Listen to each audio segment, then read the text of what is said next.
মিষ্টি তুই বস, আমি চুলটা বেঁধে নেই, তারপর একসঙ্গে বেরোবো স্কুলে। ঠিক আছে, দাঁড়া দাঁড়া। ঠিক আছে, তাড়াতাড়ি কর। আরে তাড়াতাড়ি নে, মিষ্টি এসে দাঁড়িয়ে আছে তো মেয়েটা তোর জন্য। আর শোন, এবারও যদি পরীক্ষা ভালো না হয়েছে তো তোর খবর আছে, আমি বলে দিলাম।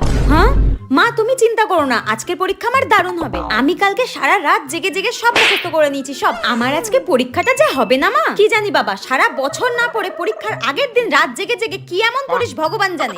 দেখো মা, তুমি সব সময় বলো না আমি বোকা, আমি কিছু বুঝি না, হাদার মতো কাজ করি। আজকে দেখো, আজকে রেজাল্ট আমার খুব ভালো হবে। আজকের পরীক্ষায় আমি সব পারবো, সব সব মুখস্থ করেছি আমি। তাই নাকি?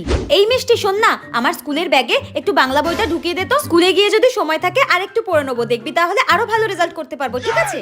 হ্যাঁ, বাংলা বই ঢোকাবো, কিন্তু আজকে তো ইংরেজি পরীক্ষা।